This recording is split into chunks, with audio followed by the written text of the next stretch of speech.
नमस्ते। आप सभी से अनुरोध है कि कृपया हमारे चैनल को सब्सक्राइब करें, वीडियो को लाइक करें और वीडियो को शेयर भी करें। बात करेंगे व्लादिमीर पुतिन की। व्लादिमीर पुतिन क्रेमलिन में बैठ के हंस रहे हैं, लगातार हंस रहे हैं। क्यों? क्योंकि जो कुछ भी ट्रंप और ज़ेलेंस्की के साथ में हुआ, मुझे नहीं लगता कि उनको इतनी उम्मीद रही होगी कि साहब ये इस तरह से हो जाएगा। तो इसलिए वो लगातार हंस रहे हैं और हंसने की बात भी है, क्योंकि एक प्रकार से ज़ेलेंस्की ने एक ऐसा काम कर दिया है जिसके कारण अभी पूरी तरह से ट्रंप बाबू ये तैयार हैं करने के लिए कि ट्रंप बाबू ये कह रहे हैं कि साहब अब हम नेटो को भी छोड़ देंगे। आप ये देखें कि नेटो का और यूएस का, यूरोप का ये सारा रिश्ता इस प्रकार का है कि ये नेटो के कारण ही सारा झगड़ा हुआ है। रूस और यूक्रेन का जो झगड़ा है, वो केवल इस वजह से है कि रूस की ये शर्त थी कि आप नेटो को ईस्टवर्ड नहीं बढ़ाएँगे। याद दिलाता हूँ आपको कि 1991 में समझौता हुआ था गोरबाचोव के बीच में, गोरबाचोव और जॉर्ज बुश के बीच में समझौता हुआ था। क्या हुआ था? कि ये था कि साहब कि ये जो यूएसएसआर है, इसका विखंडन कर दिया जाए। गोरबाचोव जो थे वो एक, हम कहें कि रूसी पप्पू ही थे। रूसी पप्पू इसलिए थे कि उनको बड़ा विश्वास था कि जो पश्चिमी देश हैं, वो रूस के हित साधक हैं और यदि वो उनकी बात मान जाएँगे तो फिर वो उनकी इकोनॉमी को वो मदद कर देंगे। पश्चिम ने ये सब कहा कि हाँ, वो करेगा, वो इन्वेस्ट करेगा, रूस की इकोनॉमी में इन्वेस्ट करेगा, रूस को यूरोप में इंटीग्रेट करेगा, रूस को आपके पश्चिम की इकोनॉमी से के साथ इंटीग्रेट करेगा। ये सब बातें उन्होंने कही, लेकिन उसकी शर्तें उन्होंने क्या रखी? उनकी शर्तें ये थी कि आप जो 14 और रिपब्लिक्स हैं, टोटल जो यूएसएसआर जो हुआ करता था, सोवियत संघ जिसको बोलते थे, उसमें 15 रिपब्लिक होते थे। 15 में से 1 रशियन फेडरेशन था और उसके अलावा 14 और थे, जिसमें 5 सेंट्रल एशियन रिपब्लिक भी थे। तो इनको कह देंगे कि साहब इनको तो हम स्वतंत्र कर दीजिए आप, और फिर हम आपको ये वादा करते हैं कि उसके बाद हम ईस्टवर्ड एक्सपेंशन नेटो का करेंगे नहीं, और ना केवल हम ईस्टवर्ड एक्सपेंशन नहीं करेंगे नेटो का, नेटो को जो आज की स्थिति है यहीं पे रखेंगे, और आपको हम पूरी तरह से मदद करेंगे इकोनॉमी में। इकोनॉमी में मदद-वदद तो क्या करी उन्होंने? उन्होंने तो जाके पूरी तरह से कब्ज़ा कर लिया वहाँ की इकोनॉमी पे और वहाँ के रिसोर्सेज़ पे, और उनको रिसोर्सेज़ को लेके अपने जेबें भरनी आरंभ कर दी। और वहाँ के जो ओलिगार्क्स जिनको बोलते हैं, जो बिज़नेसमैन होते हैं, उनके साथ में सिस्टम करके जो बड़ी-बड़ी कंपनीज़ थी रूस की, उन पे सब पे कब्ज़ा कर लिया। तो जब इस तरह की स्थिति हुई, बाद में जब पुतिन आते हैं, लगभग 9 वर्ष के बाद में, उसके बीच में उन्होंने अपना एक चमचा बोरिस येल्त्सिन डाल दिया। वो पूरी तरह से हाथों में खेल रहा था वेस्ट के ही। इन सब बातों के बाद जब पुतिन आते हैं, तो पुतिन आकर रूस की जो संप्रभुता है उसको दोबारा एस्टैब्लिश करते हैं और दोबारा एस्टैब्लिश करके रूस को प्रभावी बनाते हैं। और इस बीच में लगातार नेटो को पश्चिमी देश जो हैं वो बढ़ाते जाते हैं पूर्व की ओर, यानी रूस के सीमाओं की तरफ। और इसी को लेके यूक्रेन वाला झगड़ा भी हुआ था, क्योंकि बाकी सब तो रूस को मंज़ूर था, लेकिन ये मंज़ूर नहीं था कि यूक्रेन जैसा जो देश है, जो लगभग 3-4 हज़ार किलोमीटर उनकी सीमा के साथ में लगा हुआ है, वहाँ पर नेटो का बेस बनाया जाए। और वही वाली बात वो कहते हैं कि यदि हम कनाडा में ले जाकर अपना बेस बना दें, तो आपको कैसा लगेगा? या मेक्सिको में बना दें, तो क्या आप उसको सहन कर लोगे? उत्तर था ना। तो ये तो करंट झगड़ा है। तो अब यूएस कह रहा है कि साहब हम नेटो से बाहर चले जाएँगे। नेटो क्यों आया? नेटो आया वर्ल्ड वॉर 2 के बाद।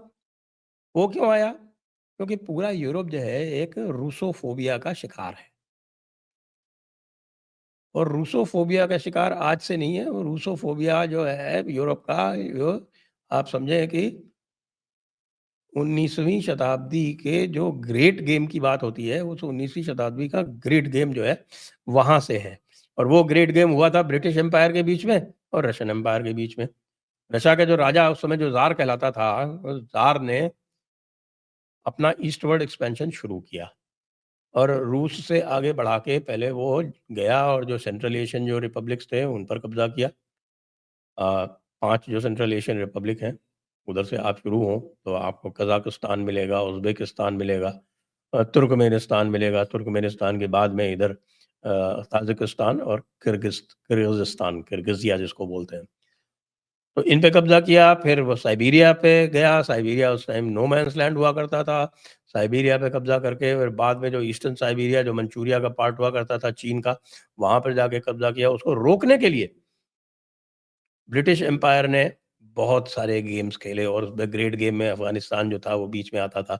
अफ़गानिस्तान को जाके बीच में इन्होंने उसको बनाया एक बफर और उसी बफर के बीच में आप देखते हैं कि वहाँ आपका ये जो वाखान कॉरिडोर जो चोंच निकली हुई है एक अफ़गानिस्तान की, जब आप उसका मैप देखेंगे तो उसके अपर राइट हैंड साइड में एक चोंच निकली हुई, इसको वाखान कॉरिडोर देते हैं। उसको इसीलिए बनाया गया कि ब्रिटिश एम्पायर और रशियन एम्पायर के बीच का वो बफर रहेगा।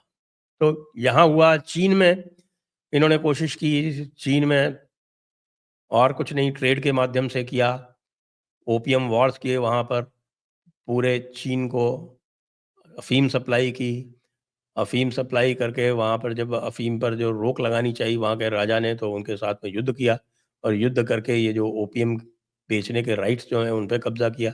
हमारे यहाँ की बड़ी कंपनियाँ जो हैं यहाँ जो भारत में बेस्ड थी, वो गईं। टाटा जिनको आप जानते हैं, टाटा का जो करियर है और टाटा के जो रिचेज़ हैं, जो टाटा का जो धन है, वो उसी ओपियम ट्रेड से जो ओपियम की मोनोपोली उसको दी गई थी, उससे आरंभ होता है। वो बड़े प्रिय थे हमारे अंग्रेज़ों के। इसीलिए आज भी देखते हैं आप कि चीन में जो भारतीयों को कई बार घृणा की दृष्टि से देखा जाता है, वो इसी कारण से है कि वो भारतीयों ने अंग्रेज़ों का इस अफ़ीम के युद्ध में और इस अफ़ीम की ट्रेड में पूरा साथ दिया था। अब क्या हो रहा है? सेकंड वर्ल्ड वॉर के बाद में यानी सेकंड वर्ल्ड वॉर क्यों हुआ? सेकंड वर्ल्ड वॉर भी भाई तभी हुआ जब जर्मनी और रूस में समझौता हो गया। और ये तय हो गया कि भई पोलैंड जो है उसको आधा-आधा बाँट लेंगे। आधा-आधा बाँट लिया उन्होंने। लेकिन बेवकूफ़ी की थोड़ी-सी हिटलर ने कि उसने बाद में रशिया के ऊपर ही अटैक कर दिया। और रशिया के ऊपर अगर अटैक नहीं करता तो जर्मनी और रशिया मिलके पूरे यूरोप पे कब्ज़ा कर लेते। पूरे यूरोप पे कब्ज़ा करने का उनका प्लान था। लेकिन अब हिटलर तो हिटलर था। अब ये कि ज़्यादा जब अहंकार हो जाता है तब ऐसी बेवकूफ़ी करता है। आजकल ये अहंकार जो है वो आप ज़ेलेंस्की में देख रहे हैं। जब उनके पास कुछ नहीं है उसके बाद भी उनमें इतना अहंकार है कि वो ऐसे बिहेव कर रहे थे ट्रम्प के सामने जैसे कि वही जो है सब कुछ हो और सारे पत्ते उनके पास हों। इसीलिए ट्रम्प ने कहा कि भई तुम्हारे पास कोई पत्ता नहीं है। तुम क्यों जो है वो दिखावे की कोशिश कर रहे हो कि तुम्हारे पास बहुत कुछ है। तो जब कोई पत्ते ना हो तब इस तरह से बिहेव करता है तो वो बेवकूफ़ी कहलाता है। अब यूरोप के सामने समस्या आ गई क्योंकि ट्रम्प नेटो भी छोड़ रहा है, कह दिया उसने। नेटो का 70% बजट जो है वो यूएस देता है और वो किसमें काम आता है? यूएस का नॉर्मल बजट अगर छोड़ दें तो वो जो मिलिट्री इक्विपमेंट्स वगैरह हैं वो सारे के सारे जो हैं वो यूएस से आते हैं। तभी उसने स्टारमर से बोला था कि तुम जो है कि रशिया से लड़ सकते हो हमारे बिना।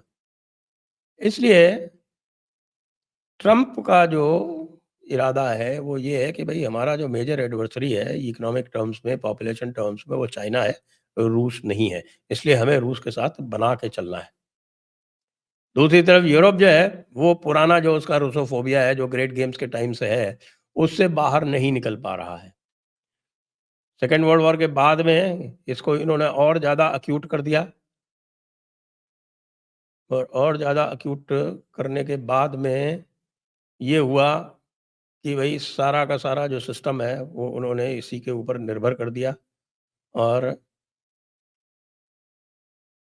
नेटो को, यूनाइटेड स्टेट्स को, उसको सबको इसी में लगा दिया कि भई सारा का सारा रूस को रोकने में ही एफर्ट लगाया जाए। इससे उनका जो इंडस्ट्रियल कॉम्प्लेक्स था, जो वॉर कॉम्प्लेक्स था, वो भी उसका भी धंधा चलता रहा और उसका धंधा चलने के साथ-साथ में बाकी और काम भी चलते रहे।